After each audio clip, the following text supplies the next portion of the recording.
Every veteran has a story. A story of sacrifice, courage, humor, and heartache. Each week, Veteran Story Hour captures these remarkable stories firsthand in the voices of those who've served. Recorded live from the weekly Friday brunch in the Saluda, Virginia studio in Waynesboro. This is more than a podcast. It's a living history, preserving the legacy of America's heroes. You're listening to Veteran Story Hour, Voices of Valor, presented by Saluda, Virginia. Let's begin. Today, we bring you the voice of Fidel Ramirez, a man whose journey defies the simplicity of a single label. He's a veteran, yes, but he's also a survivor of the streets, a former inmate, a self-taught advocate, and a father who once had nothing but a GED, a record, and a will to do better. Raised in the urban heart of Cleveland, Fidel navigated gang life, incarceration, and the U.S. Army, all by the time most people graduate high school. His service took him to Vietnam. His return took him through decades of legal battles, personal redemption, and the relentless pursuit of what he had earned but been denied. This is not a sanitized version of veteran life. It's a complicated, courageous, and at times uncomfortable look at what happens when the system fails, and what it takes to fight back with nothing but your voice and your records. We are proud to bring you Fidel's story. It's one of the most powerful conversations we've had, and it reminds us that valor doesn't always wear a medal. Sometimes it walks into a courtroom and demands to be seen. Ladies and gentlemen, Fidel Ramirez. My name is Fidel Ramirez. I'm 78 years old. I was born in 1944. I was born into a family that had 12 children, and my mother was the only one that was raising us because my father left us. Story had it that he wanted to put us in an orphan home. I don't know whether it was he couldn't stand the pressure of what he was living with, because my mom was married before. So there was the 12 of us. I imagine some of them once in his. But they split up. I don't know the reason why, because I was still a little kid when they did that. And pretty much grew up on my own because Mom always worked. My brothers and sisters, being teenagers, they couldn't teach me nothing. Kids can't teach kids nothing. Where were you at I was in the 12? Cleveland, Ohio. No, I mean like in the number of children. Where are you at? I was the in the last. 12? You were 12. I was the last kid. So I seen a lot of things that kids shouldn't see. I had one of the largest paper routes in the city. When did you start doing paper routes? Maybe when I was about 12 or 13. Yeah. And I seen a lot of things in that paper route that I didn't know what at the time was happening, because there was a lot of crime in that area where I grew up at, in the inner city of Cleveland, like dragging out bodies from buildings at night when I was doing my early paper route. Mm-hmm. But I had no idea what was going on because I was too young to understand that kind of life. But as I grew up, I got involved in the gangs from an Italian boy that I became friends with because I seen him do some crime.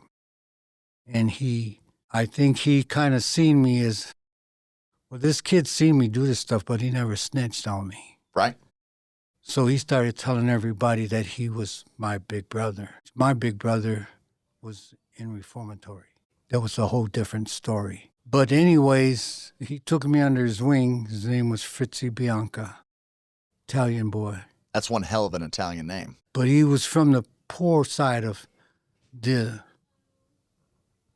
what they called Murray Hill gang, or Murray Hill neighborhood on the east side of Cleveland, where all the Italians neighborhood was. And hanging around with him, he had gotten sentenced for manslaughter because him and some boys stole a car and they were trying to get away from the police.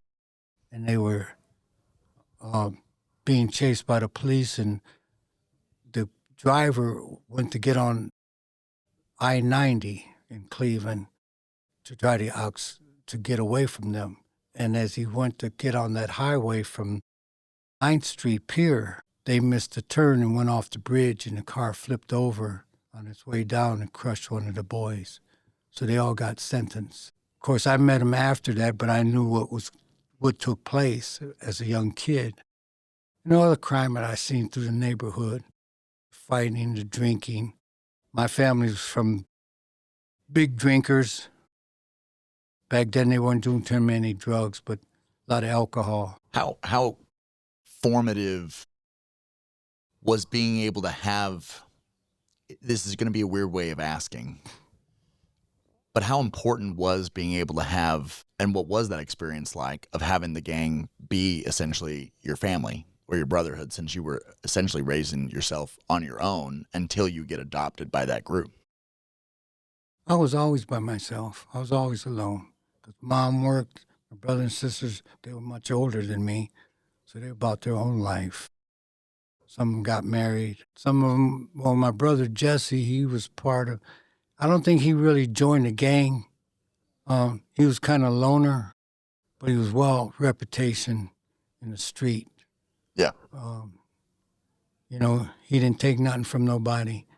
And the only one that he did have heads up with was about Fritzy, the one that took me under his wing, and I think he did it partially because of my brother, too. But like I said, I didn't snitch on him, so he just kind of took me under his wing. In a way, it was okay. In a way, it wasn't, because now I was able to get into trouble in more places. You got more access. Right, Yeah. which he would tell the other gang leaders, if you see him in the neighborhood, don't touch him. Yeah, leave them alone. Yeah.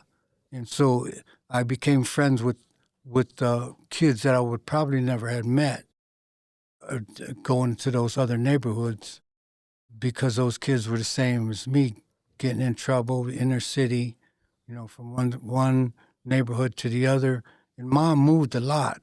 I was in probably 7 different schools before I was in 6th grade. So I never finished any grade to learn how to understand even reading and writing or math. So that kind of thing held me back, but I learned how to get around people because of hanging around with the older boys. I was learning from them all the scuffles and the shystery stuff that you learn. Yeah, learning the hustle. Yeah. Yeah, you're learning all the The ins and outs. all the street smart stuff you need to survive. Exactly. And that's pretty much how I was raised. But I also didn't hang around with a lot of the other boys. I would go with even when I ended up getting arrested for grand theft auto, they thought it was maybe an organized gang in the 60s, but it was a bunch of us boys that, when we found out that we could steal cars and sell the parts in the cars, we started going crazy doing it and selling them to guys that were leasing houses, vacant houses, and they would strip them and sell parts and take orders. And we would go out and steal whatever they wanted to get paid. No, at that age, you ain't making no money. You just nobody cares. Let me put it that way. You're like an urban nomad, almost. You're just there. And you get involved with whoever. Yeah, and there's paper route money, and then there's chop shop money. And so we even started stealing motorcycles. That was another trip in itself. But they finally caught a bunch of us, and when they found out that it was just teenagers, they couldn't believe it. And all of us got locked up. But when I went to court, I had stolen another car by myself, and I went and picked some of the boys up that I knew. And I already had a case on for myself. because I was trying to help another friend out that got out of reformatory to get out of the city. And I stole a car for him to get away, but some people caught us. They didn't catch me, but they caught them, and they turned me in. Snitches. And so when I went to court, I told the boys, I said, don't tell them that you knew anything about the car, that I just came and picked you guys up, and you don't know anything.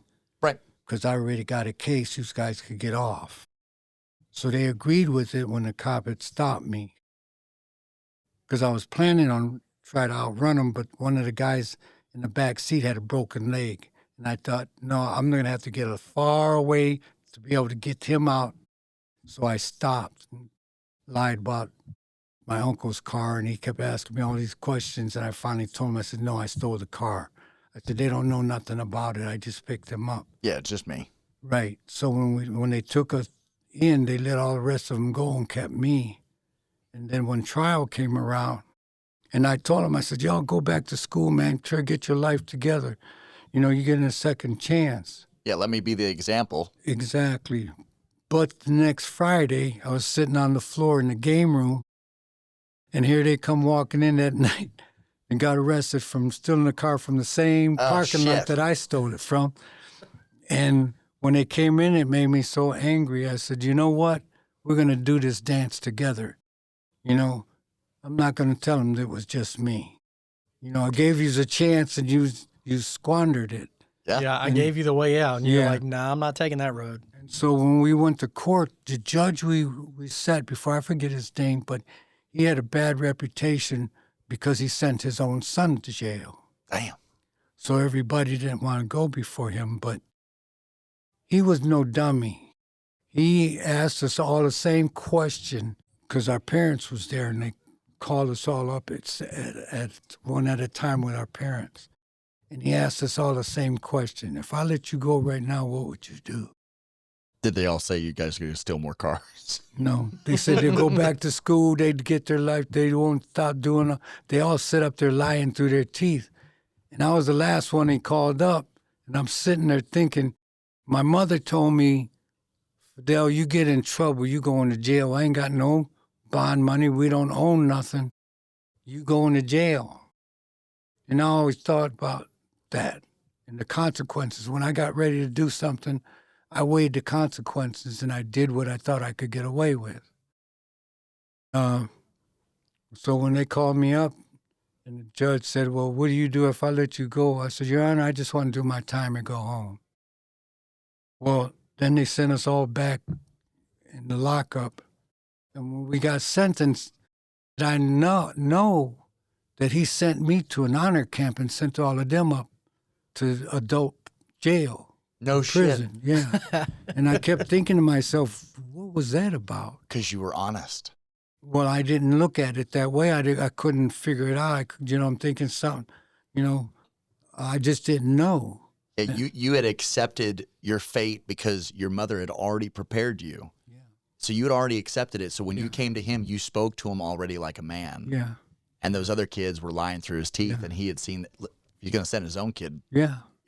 He knows that's what that's what I was thinking. And that's what I was thinking. He sent his own son away. What about me? So what's Honors Camp? Tell me about Honor Camp was a place called Hudson, Ohio. It was in Hudson, Ohio. It was kind of a suburb of Cleveland. It wasn't fully developed yet. Things were still growing out there. And somebody had a farm. And on that farm, they had cabins. And they had all these boys in different cabins. All the cabins had a different name to it. Dickerson, Anderson. I don't know what the names, who they represented. But when I got sent there, they evaluate you when you come in, give you a physical and stuff. And they put me in a job because you could either go to school or you can go to work. So they gave me an option. I chose to go to work, and they put me in the administration cafeteria. And the lady there was teaching me etiquette. There you go. Teaching me manners and all that kind of stuff. And so I started learning all that through her. It was a black lady. And the cottage parents, because all those cottages had a husband and wife that overseen that cottage. And they had shifts that they worked. One that I ended up going to, the couple that was in charge of that was Mr. Mitchell. He was a minister, black minister, him and his wife. And he would work with us, trying to get us to do the right things. Yeah. Make the right decisions and stuff. And if we didn't, and we got into hustles with each other, then he'd take us downstairs, line everybody around the basement walls, and you put the gloves on and you go at it. Somebody's going to come out a victor and somebody ain't. And so that was part of the rules of being in there. You had to deal with the issues that you were having with each other. Yeah. Either work it out or you can go downstairs because he gave you the option. And put up or shut up. Right. Yeah. And then, of course, we had, I stopped for a while, went to school, but I couldn't handle it because I never finished school. So I went back to work again. They put me on the farm. So now I'm a farmhand. So I started learning things about farming. And now you have all the etiquette that you need to do farming. To take care of the cows and the bulls and the crazy things that go on a farm. Be cordial to the cows, man. Yeah. And you didn't mess around with them animals because that guy that ran that farm, you're in trouble if you abuse any of those animals. Mm-hmm. He was very strict about taking care of the livestock. Of course, we raised our own meat. So they would take the meat that we were raising those cattle and take them to slaughter. We had some of the biggest steaks you can imagine because when you had one plate was for the steak. The rest was for the food. But, there was people that cared. Yeah. They were there. The people that worked those places, I checked on them. They closed down now. They sold that land. But I know that they helped a lot of people. I was really blessed when I got older, after I come back from the war and gave my life to the Lord. I got a chance to go back and talk to the boys. Oh, that's awesome. And bring a bunch of other Christian people in. There was a pastor that had one of the biggest puppet ministries. He was a street minister.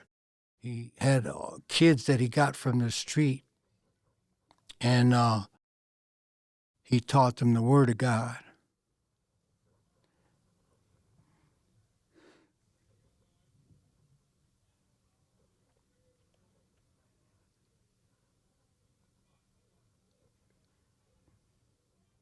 He would teach them how to do skits to lead other kids to the Lord. God started opening all these doors for me to go in and minister.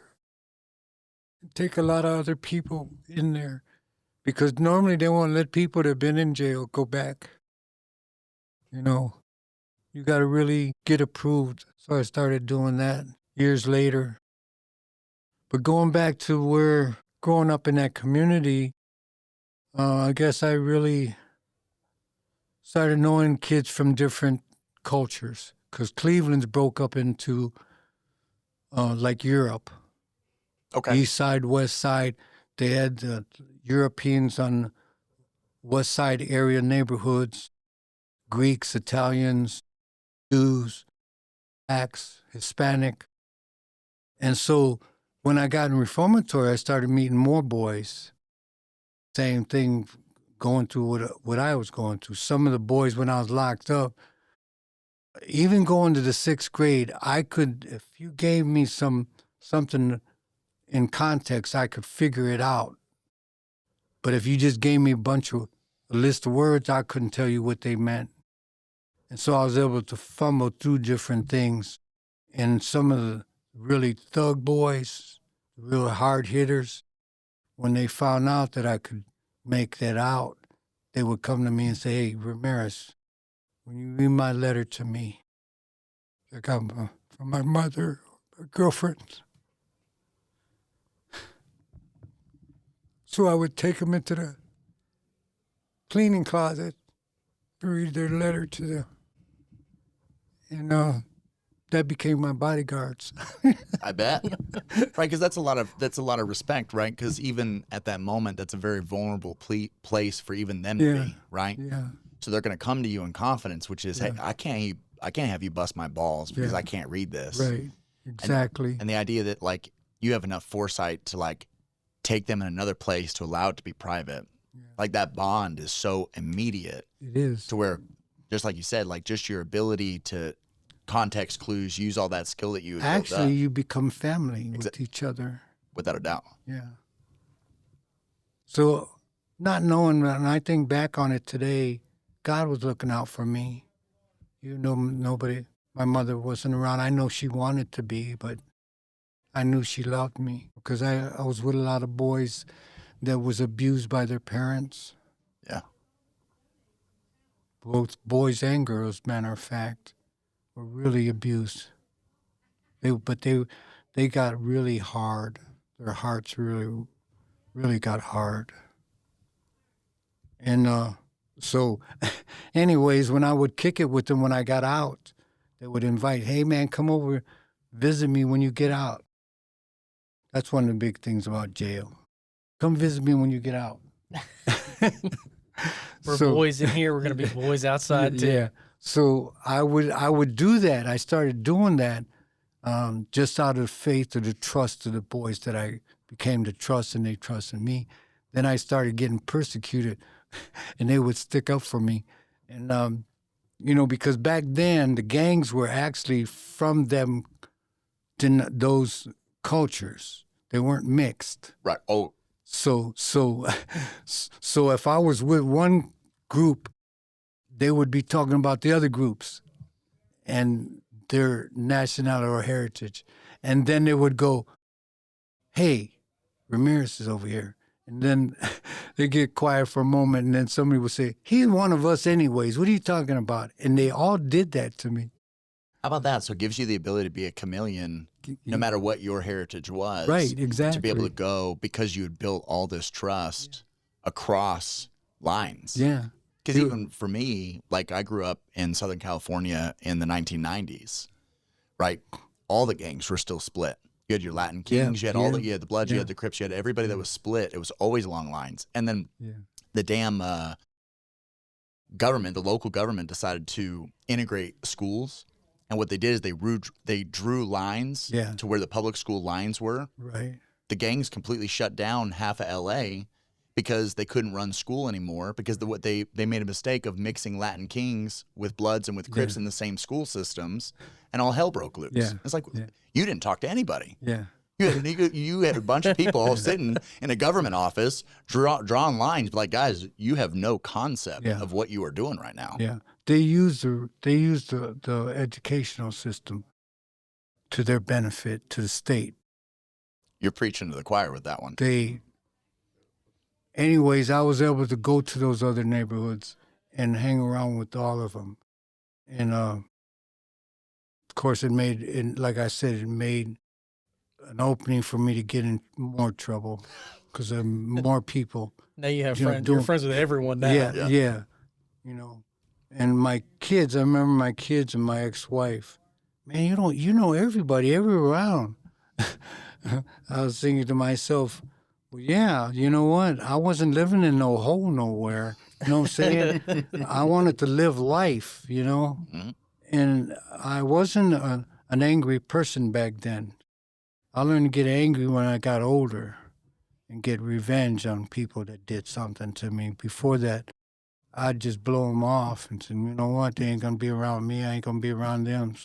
But when I got older, especially when I came back from Nam, I wasn't take jack shit from nobody because the military also had a major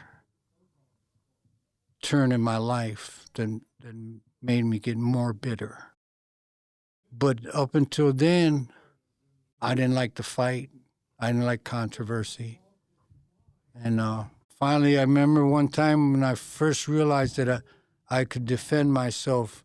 Me and a bunch of boys went downtown Cleveland just to have a good time. We weren't getting in no trouble. When we were coming back, it was wintertime, and we stopped. There was a winter storm kicked in, and we went into this course, we grew up in the housing projects. We went into one of the hallways to get out of the weather for a minute. And this guy opened up the door from one of the apartments and came running down the stairs yelling at us, and we all freaked out and took off. Of course. When I was the last one out the door, and I slipped and fell and cut my knee on the step, on the concrete steps coming out of there. And I had just bought these pants. And it was rare for me to have something new. I turned around, and just as I turned around and stood up, he opened and came out the door, and I just let him have it. Bam. And I knocked him out. I knocked this adult man out. And then it made me realize, you know what? If I can do that, ain't nobody kicking my ass no more. How old were you? About 14. Yeah, it's that time period, right? Of like 14 to 16, where you realize like, oh, I may still be not an adult. Right. But these hands can be. Yeah. Like yeah, because I used to go to the boxing gym.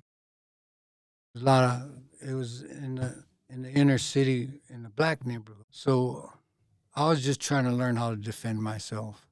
It wasn't going that I wanted to be something in boxing, but I needed to protect myself. So as time went on, I ended up getting released. Before I got released, I had earned what they call honors. And you get trustee and you get trusted, and they let you travel on the complex by yourself. I have to be in a group with the monitoring what you're doing, or taking you to school or to the gymnasium for recreation, all that kind of stuff. And so one day they told us, all the honored guys, they said, we're gonna take you into Cleveland to a Caramoo House, which was a theater, community theater. So the day we went, they loaded us in this van. Some of us didn't know each other because we were from these different cottages. Yeah, because you're all these honors level now that aren't with your initial community. Right. Yeah. And so they made an arrangement to take us.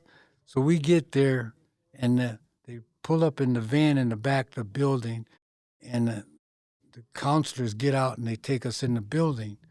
Well, they couldn't find anybody, so we're standing there in the basement, and the counselors went to look for somebody. And we were all standing there, and we're looking at each other, and all these exit lights. Mm-hmm. We looked at each other, and it said one word. The doors just started popping open. Everybody started fleeing. And so anyways, as time went by, I was the last one. I didn't get caught. I turned myself in. Everybody else got caught. Even one of the boys was in New York when he got caught. So when they brought us back and I turned myself in, they started interrogating us. And they wanted to know, how did we plan all of that? And we was laughing, saying we didn't plan it. They wouldn't believe us. You idiots all left us alone. Yeah. That's what happened. Yeah. I mean, we never said anything to each other at all. We just looked at each other, and we knew what was on our mind. Everybody just hit the exits. But anyways, I ended up getting more time, and then I got out, and I got a job. They helped me get a job in the county. I was working for a graveyard to dig the graveyards for the babies. Jesus. Because the machine was too big. Bucket was too big. So they said, well, you're going to dig the graves for the babies. But I enjoyed it. You know, well, it was something that I felt, I had an important job. And it seemed to be that you were very comfortable in those solitary environments anyway. Yeah. Yeah. But how you work in a cemetery? I say, ain't nobody going to bother you. Everybody's dead, man. Just go to work. Yeah. But I had found solitude there, And then I started getting into more trouble with the big boys, stealing artwork and all kinds of other things, and breaking into places, robbing, strong-arming people. And I kept thinking to myself, because a lot of them started getting caught, getting sent away. And I thought, you know what, I need to do something to get out of here. Of course, the war started kicking in the early 60s, mid-60s. And so I thought, you know what, me and this other Irish boy, some of my best friends, we decided, well, let's go in together. And of course, we seen this bulletin with the paratroopers. So we're thinking, man, we want to be paratroopers. Oh, we want to go do something cool. We're going to go in there, yeah. And so we went down and took the test. That's the way I seen, only way for me coming out of there, I was going to go to prison. I knew that. There was no doubt in my mind because of the way I was living. Even though mom would always talk to me about it, you know. She says, your brother's gone, you know. But we had been moving so much because there was so many of us. Back then, they didn't have to put a 30-day thing for your parents to get you out of the house because there's too many kids in your family.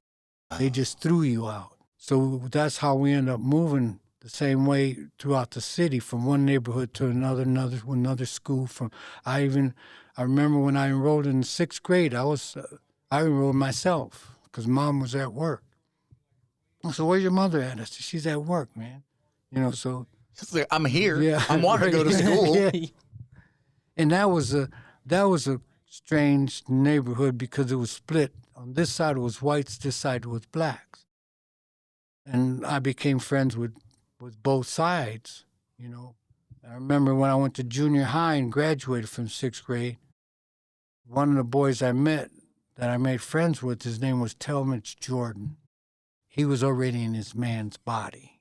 Yep. I was a boy that's already grown physically, and he was running track for high school in 6th grade. We went to 7th grade. Of course, he was really fast.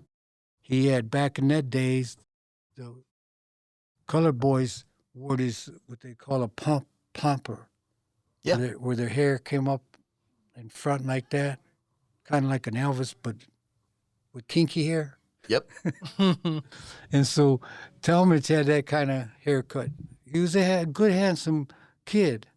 And he was about 6 foot. And when we got to middle, to junior, they called it junior high then, he told me, he says, you know what, I can't be your friend over there. I said, why not?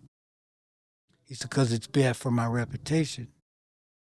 You know, so when we get over to school, you can't talk to me. He said, but I'm going to show you how to get out of school before they get you. So he had this scheme for me as soon as from my homeroom, he showed me how to get to the closest exit door. So as soon as the bell rings, you hit that door and keep on going, don't look back. My man was looking out for you. Sure was. Yeah. But that boy was so fast. When he was going around that track with them other boys, his hair would bend. Oh, yeah. Going around that turn. And we were cheering him on. It's helping him cut through the wind. Mm-hmm. Yeah. There's some thoughts I haven't had in a long time. They genuinely feel and sound like really fond memories. They were. Yeah. In a bunch of chaos, they were. I met a lot of good boys that just didn't have a chance because of their backgrounds. Good boys, but the environment, the opportunities weren't there for us. Yeah, good boys with terrible circumstances. Yeah. I was puzzled about when I was locked up in reformatory at Hudson Honor Camp. There was a rich white boy, and I asked him, I said, what do you get locked up for? He was a Grand Theft Auto, same thing. But he had a car. He had money. His parents had money. I'm going, something wrong with you. I could, to save my life, I couldn't figure it out. Why are you out here boosting cars? Right, yeah. But he was a good kid, too. Yeah. I tell you what, that realization, I made that same realization. I put a lot of time when I was in college. I would go and I would volunteer at like the east side of where our college was, which was just a very terrible circumstances. And I fell in love with those kids, working with those kids and talking to them as like a college athlete, getting to go like read to first graders, right? Yeah, that kind of thing. And I realized, I'm like, man, these kids, they don't have a chance, right? They need all this help. And then when I came to the military school that's here in Waynesboro, and I taught there, you have a lot of families that had money, had the ability to send those kids away from those bad circumstances. And what I realized was like, all these kids are all the same. There's literally no difference. It just is kids are kids. So it just is, it's the circumstance that makes all the difference of whether they're going to be able to zig or zag. Because a lot of times we act like, oh, there's all these forks in the road where you just get to make a decision. If you go left, you go right.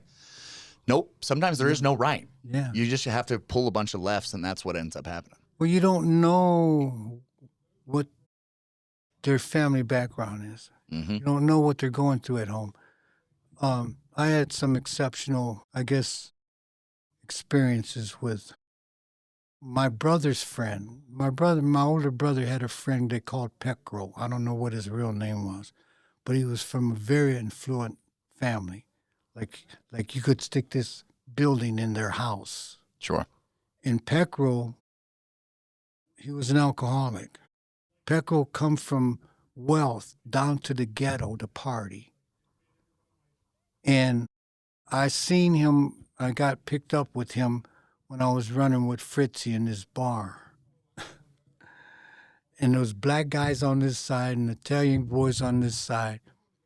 And they sitting there drinking as the night went on. Then they started wolfing at each other until it broke out into a fight. And the police came. Well, Pecro was with them. And I was upstairs. I was too young to even be in there. And I was upstairs where the pool room was. And I ran upstairs when the police came in and started arresting everybody. And Fritzy told me, stay up there, don't come down. So I stayed up there. But one of the cops came upstairs and he seen me. So he drugged me in with them. Fritzy kept trying to tell him, he ain't with us. We don't even know who he is. Trying to make them let me go, but they wouldn't let me go. They took me with the rest of them. And while we were locked up, they were signing us in, taking the fingerprints and stuff. Pecro, the cops started asking him the normal questions. What's your name? Got your ID and this, and Pecro kept saying, ain't none of your business. I don't have to show you shit. And, he's going on and on and on, like, and he's half in the bag. And the cop finally got so pissed at him, they started fighting. And Pecro, he didn't back down. He was throwing some hammers back. And then the rest of the cops jumped on him. And they bound his arms behind him and took him over to one of the desks where they were signing us in. And they held Pecro down, and one of the cops got up on the desk and started jumping up and down on his head. And Pecro goes, is that all you shit, Scott? You can't bring nothing more than that. And he's going on and on and on. And then finally they threw him in the bullpen, But I couldn't believe it. But he never stopped not coming down there. He would always come down. Then we see him all cleaned up and looking spiffy and, all proper and everything. And before the night was out, he'd have a bunch of us from down in the ghetto followed him around. Come on, man, you're going to come drink with me. Come on. He takes us to these different places to get wasted. So you and your buddy, the Irishman, you guys choose to enlist. Yeah, we went down and signed up, took the test, and I failed it. And he passed. He was mad at me. So I waited for about a month, and I kept thinking, if I don't go in, do something different, I'm going to prison. Not that I was afraid, because probably half the neighborhood was there. You know what I'm saying? All my friends are already there. Right, yeah. It would have been, hey, how you been? one of those kind of. But I didn't want to go. I didn't want to live that life. You don't have to sell me. That's like this. I met this Marine here in Waynesboro. I have my hat on. I was at Ace Hardware, and this Marine came over to me. She says, "Hey," he says, "Wasn't it rough going through basic training?" And I looked at him. I wasn't thinking about it. I looked at him. I said, "I went through that when I was a kid in reformatory. That was worse than what that was in the Army." He couldn't stop laughing. But with that said, I didn't want to do that time. You know, I wanted something better for my life. Actually, I was wanting to buy my mom a home. Yeah. So when I enlisted, I put her down for my dependent. So she was getting taken care of. And all shit hit the fan when I came home because they transferred me to a regular unit. And I tried to get it transferred to an airborne unit so I can get the payback to try to help her out. And they kept telling me, we don't care what you're trying to do. You here, they sent me to Fort Carson, Colorado. Well, there ain't no airborne units down there. They said, well, we here for you to train these troops to go back to this unit we're training to go to Nam. So we ain't concerned about what you're trying to do.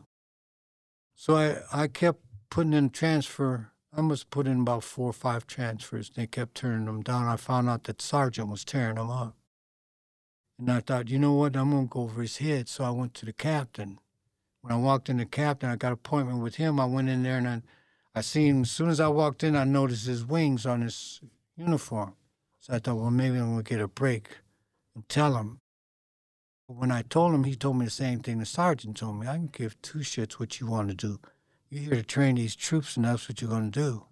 And then they started harassing me about wearing the paratrooper outfit, you know, tucking in your boots and all of that. He says, you ain't in no unit, no paratrooper unit. You know, you're not dressing like that anymore. I said, bullshit. So when the captain told me, well, I don't care. So I thought, well, you know what, I'll give in a little bit. I said, well, can I go to night school? Because I don't have an education. I want to get my GED. He said, I can give us 2 shits what you want to get. I said, that's the way you feel, sir? He said, yeah. I said, okay, cool. Well, before I got to post, I had put all my money from Vietnam in that bank on post. So the next morning I got up, went to the bank, drew all my money out, called a cab to the airport, got a flight home, and just took off. I stayed on the run almost 2 years off and on. I turned myself in to try to correct it. They did the same shit to me over again. I turned myself into Fort Meade, Maryland. The same shit happened. I got court-martialed. I said, why don't you just send me back to Nam, give me a couple weeks off to see my family. They said, okay. Didn't happen. They gave me orders straight to Fort Dix, New Jersey to Nam. I said, okay, I can't work this out. Bye. I got that plane ticket that they gave me to Fort Dix, New Jersey. I turned it in to Cleveland Hopkins Airport, went back home again. I'm going to go see my people. The hustler comes out in the end, right there. All those people skills and stuff you learned how to do as a kid, put them all to use right now. Exactly, yeah. So then I was on the hot list for the FBI because from what I understood, the FBI agent's name was Dan Fellon that was on my case. The case because you went AWOL? Mm-hmm. Okay. And so Dan was leaving his card for everywhere he was trying to find me with friends and family in the neighborhood and stuff. And they was passing out these cards. If you see him, can you give us a call, blah, blah, blah, blah. Well, that wasn't going to happen. Yeah, what's the time period right now? This is 1970. So, like, the ability to disappear. Yes. You know what I mean? Like, if you know what you're doing, yeah, you can disappear. I did. Yeah. Easily. And so with that happened, one day I was sitting there, because they didn't have no picture of me. They just had a description. So one day I was sitting in this club that I used to hang around in, and they walked in and sat down next to me. I knew who they were, but they didn't know who I was. And it was like mid-afternoon. And when I realized who it was, I thought, well, I'm going to make a move to go to the bathroom. If they say anything, I'm just going to the bathroom. If they don't say nothing, I'm out of here. So I get up, I walk over to the back door where the bathroom was. They didn't make any move at all. I went out the back door, the bar, across the street to another bar, and I called over there because I knew the bartender over there. I said, hey, Ross, this is Fidel. Ask if there's a Dan Fellon there. Tell him he's got a phone call.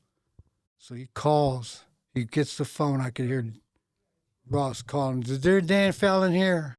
So Dan comes over, picks up the phone. He says, hello. I said, Dan. I said, you're awful rude. You sit down next to me, didn't even order me a drink. You and your buddy. He said, who is this? I said, it's Fidel. He goes, what are you doing? He lost it. I said, listen. I said, I know I'm on the run. I know you got guys in this area because I know you've already picked some of them up. But I ain't doing no crime, and I wasn't at that time. I said, why don't you go chase somebody that's doing crime? I'm just AWOL. He said, no, why don't you just come on down, turn yourself in? I said, I ain't going to do that. I said, I'm going back when I get ready, Dan, and I'm going to guarantee you this. I'll give you a call when I get ready to go back. I'll give you the flight number and everything. I'll see you. And I hung up. But they were really pissed. I bet he was. No way. So somewhere along the line, he must have went on vacation or something because they put this Spanish guy on me. Now, you got a wetback chasing a wetback, right? Mm-hmm. Now he's got a vendetta because I'm wetback too. Mm-hmm. So he goes looking, hits some of the same places, and then hits my brother's house. And tells my brother, we're here looking for your brother. I heard he's a runner. Because they've come close to catching me. Listen, I was at the top peak of my health at that time. When they would corner me, I'd be running from them, and they'd be right to where they could touch my shoulder, and I'd take off and slow down and take off. Because they were too damn fat to catch me, and I couldn't stop laughing. You know, and I'd get to a place in the playground, I'd jump the fence, and they'd be on the other side. So you don't come over the fence. You're too fat to get over the fence. So I taunted them. So I've caught that so when far. This guy told my brother that I heard he's a runner, he said, you tell your brother that when I see him, I'm going to shoot him. I ain't chasing him nowhere. My brother said, I'll tell you what, when you see him, you just shoot him. Because I ain't telling him shit. And so that game was on for the summer. Then till, I don't know when, somewhere along the line, Dan came back from wherever he was. And the race was on again. So as time went on, you know, I run across them many times, but because they didn't have a picture, they didn't know who they were looking for physically. Just I love that Hispanic guy. But I also love that like none of your people give a photo. No. You know what I mean? Like it's no one's helping. Not even so much as just the card was like, okay, you know, when are we going to turn me in? I was in my own neighborhood. You know what I'm saying? How are you going to get me? And you don't even know my streets. You don't even know the back alley and what yards I'm going through. You know, so We're rolling these cars up to cigarettes. but Dan and I ended up being friends. When I got out and I turned myself in, I called him that day and I said, Dan, I got a flight going to Beemore. I'm turning myself in down in Beemore because I'm not going to go again because I turned myself in Cleveland. They hit me every workhouse all the way down to Baltimore. And then the MPs came and picked us up in Baltimore, but we had a busload of AWOLs. When I got to Baltimore, Stockade in Maryland, it was so packed. When they first put me in there, this is a good one. I flew the first time I turned myself in. I get on the airplane, sit down next to this soldier, right? And I'm not thinking. I'm high as hell, and I got a bag. I got a big gallon bag of pills, all different kinds. And I'm sitting next to this other soldier, and I say, hey, man, you want to get high? I open up the bag and say, take what you want. So I get to the post, right? I get to the post, find the MP station, turn myself in, but I hid the bag by a pond on post. And I turned myself in, and the guy that was registering me back in, he said, can I help you? I said, yeah, I'm turning myself in. I was AWOL. He says, well, how long you been gone? I said, over a year. He says, you might as well go back home. I said, man, don't play with me like that. I'll leave in a hot minute. Don't say that shit. He says, okay, then sit down and we'll fill out this paperwork. I'm already 1 foot out the door anyway. Yeah. So after I get the paperwork, he calls for this other guard somewhere in the back to come out and get me and take me to Stockade. Guess who it was? Your friend from the airplane. And he just looks at me and I go, we're good, man. yeah. It's Bag's cool. over by the pond. We'll be all right later. Don't mind me. Yeah. But then the last time when I figured, no, I'm just going to do this time and get it all over with. Whether they sentence me, whatever the outcome comes. And that's when they said they would send me back to Nam if I wanted. But what's crazy about this whole story, about what drives you to go AWOL in the first place, you were already willing to go back. You already kind of opened the door. Yeah. So for all the folks that would be AWOL, like you said, it was just bursting at the seams with dudes that have gone AWOL. I would imagine that the majority of the dudes that have gone AWOL is so they don't go to Nam. Yeah, they don't want to go back to They don't want to go back to Nam. For you, you're like, dude, just let me take care of the family. Let me go talk to my people. Then I'll go and die in your war or whatever it is that you want me to do. And it was just like that fundamental refusal to where you're like, listen, I'll just do what I got to do. Well, and the reason I did go, because I ended up getting medevaced out because of sickness. And they sent me to Japan. I was in Japan for 3 months. So when it came time for me to get discharged or to come back to the States, I still had 10 months left. But they were offering an early out. If you had over that less than a year, if you signed back up, instead of coming home, they'll keep you and you get early out. And they said, well, you can't do that. I said, why not? They said, well, you're getting discharged from the hospital at the same time you would have been going home from now. So you got to go back to the States. And that's when all this shit hit the fan. Because then once I got home and got stationed in Colorado, I was stuck with that. Right. And it wouldn't work out. So you could have been sentenced and actually served time. Yeah. Or go back to Nam. So the last time at the trial, they sentenced me. And they said, but if you sign these papers, you don't owe us nothing. We don't owe you nothing. I said, where's the papers? And I signed them. And they discharged me with a dishonorable discharge. And then I ended up fighting them for 7 years because I got to a point where I had my first child and I couldn't get a decent job because the dishonorable discharge, this minimal work. And so I thought one day when I got up, I said, I got to get some money, take care of my wife and this baby. So I said, I'm going to go to rob this bank. So I started on to rob this bank, probably about a half block from that bank. And lo and behold, I happened to look down and there was a big storefront window. And at the bottom, it said, legal aid, veteran need help, come in. I walked maybe about another 10 feet down and I thought about it and I thought, well, I could always come back and rob that bank. Let me see what they could do. Bank's not going anywhere. Yeah, it ain't going nowhere. Yeah. They still won't get that deposits. So I went back and I talked to the lady that was in the office there. And she said, can I help you? I said, sure. I said, I don't know, but let me tell you my story. And so I laid it out to her. She documented it all. And then I think she gave that to somebody else because when I read it recently again, some of it wasn't explained properly. Sure. But she did it anyways from what I talked to her about. So I guess she must have gave that paper to somebody else in the office and they tried to make sense out of what she said that I told her. Well, there's a few things that wasn't right. But anyways, getting back to it, she says, I'm going to give you a copy. I'm going to take this copy and send it to the Army Review Board. Well, it took it off my mind long enough for me to forget about the bank. So she sent that in, and the following year, going from job to job, trying to make some money, I got a letter from the Review Board, and they turned it down. So every year after that for 7 years, I kept putting it in again and again and again, till finally I thought, you know what?